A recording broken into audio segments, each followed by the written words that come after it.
Brought to you by Techno Camon 30 series.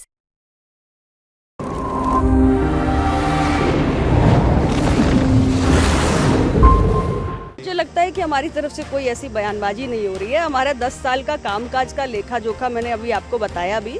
10 साल से मैं यहाँ पे एमपी हूँ, 2 टेन्योर हो गया है। मिर्ज़ापुर की जनता ने मेरा कामकाज देखा है। मैं तो अपने किसी प्रतिद्वंदी की चर्चा भी नहीं करती। नमस्कार, मैं गौरव कुमार पांडे और इस वक्त यूपी तक की टीम मौजूद है मिर्ज़ापुर लोकसभा क्षेत्र में। मेरे साथ मौजूद है अपना दल सोनेलाल के प्रत्याशी केंद्रीय मंत्री रही अनुप्रिया मैम। मैम, आपका बहुत स्वागत है। धन्यवाद। मैम, अभी चिलचिलाती गर्मी है, काफ़ी ज़्यादा जो है टेम्परेचर है, इसमें आप लोग प्रचार भी कर रहे हैं और साथ साथ लोगों को कैसा उत्साह मिल रहा है? गर्मी है, ये तो सच है, लेकिन गर्मी से ज़्यादा महत्वपूर्ण है कि हमारे लोकतंत्र का महापर्व है, देश की सरकार बनाने का फैसला होना है। उस दृष्टि से चुनाव बहुत महत्वपूर्ण है। हम सब राजनीतिक सामाजिक कार्यकर्ता हैं, गर्मी हो सर्दी हो बरसात हो, हमें निकलना ही है प्रचार प्रसार के लिए। और जनता में भी बहुत उत्साह है। गर्मी के बावजूद आम जनमानस में बहुत उत्साह है इस चुनाव को लेकर, तीसरी बार सरकार बनाने के लिए।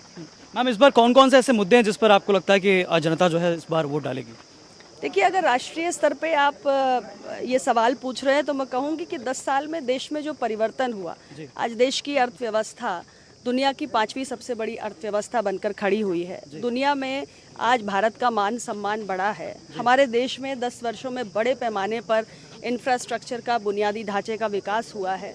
तो राष्ट्रीय स्तर पे तो ये व्यापक मुद्दे हैं, क्योंकि जब बड़े पैमाने पर इंफ्रास्ट्रक्चर बन रहा है, इकोनॉमी गति पकड़ रही है, तो लोगों के जीवन में एक सकारात्मक बदलाव हो रहा है। लोकली स्थानीय तौर पे मैं बात करूं तो मैं 10 साल से यहाँ पर सांसद हूँ, और सांसद के रूप में मेरे अपने क्षेत्र में 10 साल में बहुत सारे प्रोजेक्ट्स आए हैं, बहुत डेवलपमेंट हुआ है। केंद्रीय विद्यालय स्थापित हुआ है, मेडिकल कॉलेज स्थापित हुआ है, यूनिवर्सिटी भी हमें स्टेट गवर्नमेंट ने दे दी है। यहाँ पर आयुष अस्पताल भी 50 बेड का स्थापित हुआ है। मैं कॉमर्स की मंत्री हूँ, एक्सपोर्ट फैसिलिटेशन सेंटर भी बन रहा है, पासपोर्ट ऑफिस भी बन रहा है। बहुत सारे रेलवे ओवर ब्रिजेस की ज़रूरत थी, वो भी बनकर तैयार हो गए हैं। गंगा नदी हमारे यहाँ से गुजरती है, गंगा पर 6 पक्का पुल नए बने हैं, पीपा पुल कई जगह बने हैं। हमारे रेलवे स्टेशंस रेनोवेट हो रहे हैं, वर्ल्ड क्लास बन रहे हैं। तो 10 साल में मिर्ज़ापुर ने बहुत बड़ा परिवर्तन देखा है। इंडियन ऑयल का बहुत बड़ा टर्मिनल यहाँ पे 1100 करोड़ का बन रहा है।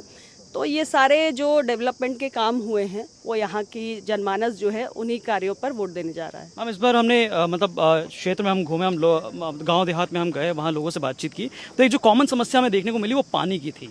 पानी में ऐसा हमने देखा कि कहीं कहीं योजना के तहत जो है वो टोटी जो है वो लग चुकी थी, लेकिन उसमें पानी नहीं है। काफ़ी सारी शिकायतें जो है वहाँ कोल समाज से भी हमने देखा कि पानी को लेकर काफ़ी जो है किल्लत बता रहे हैं। देखिए, हमारे यहाँ पठार का इलाका है, पानी की समस्या 2-3-4 ब्लॉक हमारे ऐसे हैं जिसमें अधिक रहती है।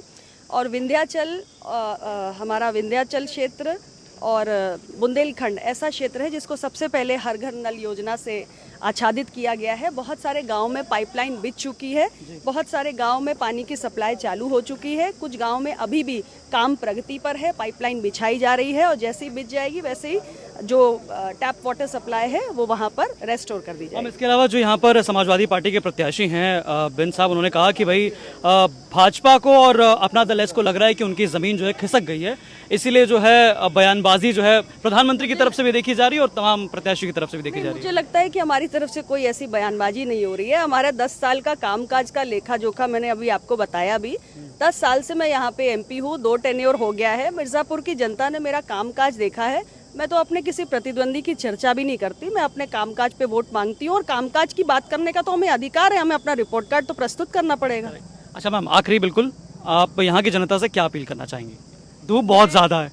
मिर्ज़ापुर की जनता से मैं सादर आग्रह करना चाहती हूँ, देश का उज्जवल भविष्य बने, उस दृष्टि से ये चुनाव बहुत अहम है।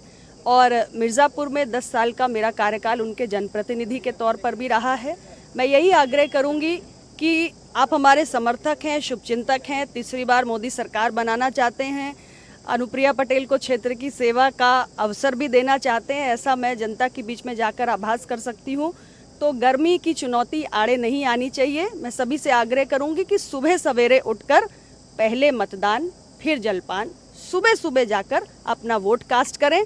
और ये देखिए, 1 तारीख पहला खाना कप प्लेट का बटन दबाना। Thank you so much. तो हमारे साथ नीता पटेल थी जो कि साफ तौर पे बता रही थी कि कौन कौन सी जो है योजनाएं हैं, कौन कौन से जो है विकास कार्य है जिसको लेकर जो है इस बार वो वोट देने जाएंगी। और साथ ही साथ उन्होंने विपक्ष पर जो है तगड़ा हमला बोला। उन्होंने बोला कि भाई वो किसी प्रकार की कोई जो है बयानबाजी या राजनीति नहीं कर रही, वो बस अपना काम कर रही है, उनके क्षेत्र की जनता के लिए काम करते। बाकी तमाम ऐसी चुनावी कवरेज के लिए आप देखते रहिए यूपी तक। धन्यवाद।